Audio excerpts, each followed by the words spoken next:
بھی کرتا ہوں۔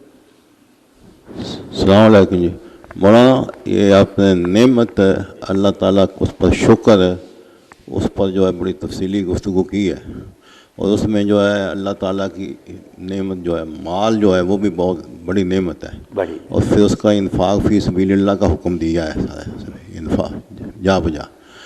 لیکن اب موجودہ حالات جو ہیں ہمارے پاکستان کے، اس میں مثلا آپ کے پاس کچھ پیسے ہیں، مال ہے، آپ اس کو انفاق فی سبیل اللہ کی راہ میں خرچ کرنا چاہتے ہیں تو مستحق آدمی نہیں ملتا، بلکہ مستحق کی وہ پہچان یا معرفت بھی ختم ہو گئی ہے، کیونکہ جو ہے اتنا دجل و فریب ہے کہ یہاں پر یہ ہر جگہ جو بیٹھے ہوئے ہیں ان کے پیچھے جو ہے، اور جو شام کو آ کر ان سے جو ہے وہ پیسے لے لیتے ہیں، اپنی فیصد ان کو کچھ کھانے پینے کے لیے دے جاتے ہیں۔ اسی طرح جو ہے اس کو اگر آگے چلائیں، یہ دینی مدرسے جو ہیں اب یہ جائیدادیں بن گئی ہیں، یہ وہ ان کی اپنی ملکیت وہ سمجھتے ہیں، عام دوسروں کو کچھ نہیں سمجھتے۔ کوئی شک اب پھر جب رمضان شروع ہوتا ہے تو یہ سفیروں کا سلسلہ ایسا شروع ہوتا ہے، ان میں سے بھی یقین کے ساتھ ہم نہیں کہہ سکتے کہ یہ مستحق ہیں۔ تو ان حالات میں جو اگر انفاق فی سبیل اللہ کس طرح کی جانچ پڑتال کی جائے؟ ڈاکٹر صاحب کی بات بالکل معقول ہے کہ اگر ہم خواہ مخواہ لوگوں کو دیتے جائیں جو حقدار رہی، یہ بھی اللہ تعالیٰ کی نعمت کی بے قدری ہے کہ غلط جگہ استعمال ہوگی، تو پوری احتیاط ہونی چاہیے، چھان بین ہونی چاہیے۔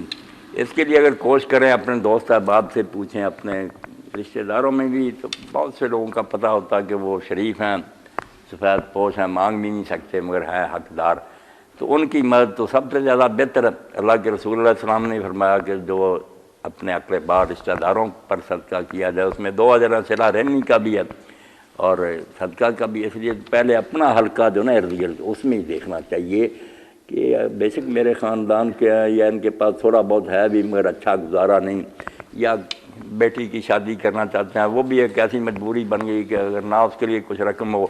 تو لوگ کہہ دیتے ہیں اللہ واسطے کر دیں جی۔ اللہ واسطے لیتا کون؟ اللہ واسطے اگر لیتے ہوں تو لوگ پاگل ہیں کہ خرچ کرتے پھر۔